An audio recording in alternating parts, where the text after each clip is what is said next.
when it comes to flying a flag, there are many issues that can come with it. This is one of them. If you have a stitched flag, this is what can happen. It can start to unsew, rip. On American flags, it happens a lot at the stripes, and this is what happened to mine. A few days ago, it was starting to rip a little, not too bad. There has been more tear, say right around this side, pointing to the bottom, one towards the top. That's where it usually starts, but since it gets really windy out here where I live, it's so windy that I have to take it down a lot and sometimes take down the whole flagpole.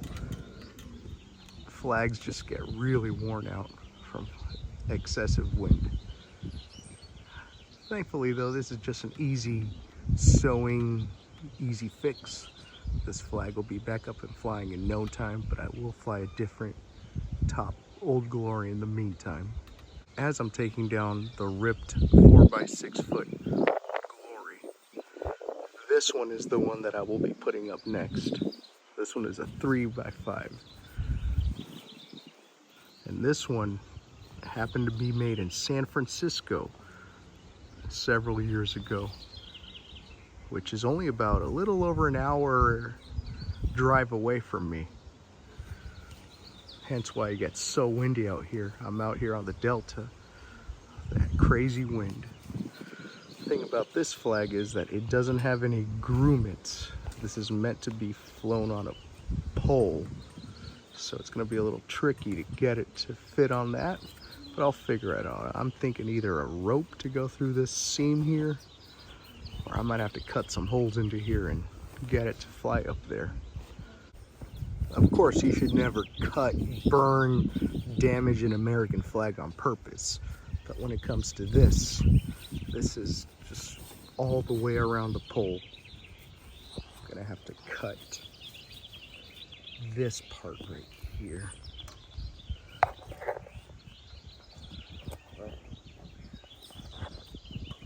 I can only do this one-handed, so I can only do this two-handed, so I'll have to put the camera down.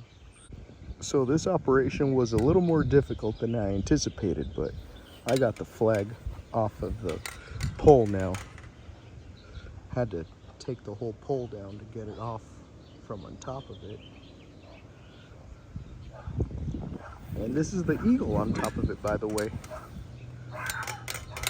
I was just looking for a fully golden colored eagle, but I found this realistic colored eagle and thought, hey, this looks fantastic on top of the pole. And inside of this ball, I do plan to put a match, razor, and bullet is what I hear goes inside of these balls on top of flagpoles. So this is my topper. All right, I got the flag on the pole. I put a rope through the sleeve, tied it to the metal hooks, stapled it to the rope to keep the flag from falling in on itself, and I didn't have to cut into it. I have this system where I just pull up to get my flag up.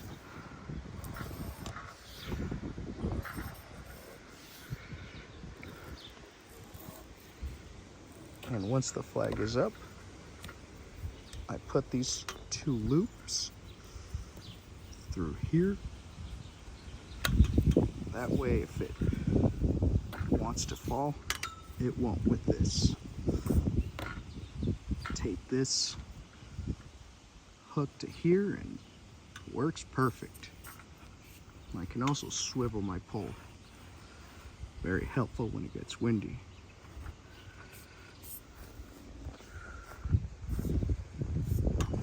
There it is. This flag made in San Francisco. Red, white, blue, and gold. And this is it with two flags. The previous top Glory was a 4x6. This one is a 5x3, same size as the bottom flags. So it'll be a slightly different look, yet still great.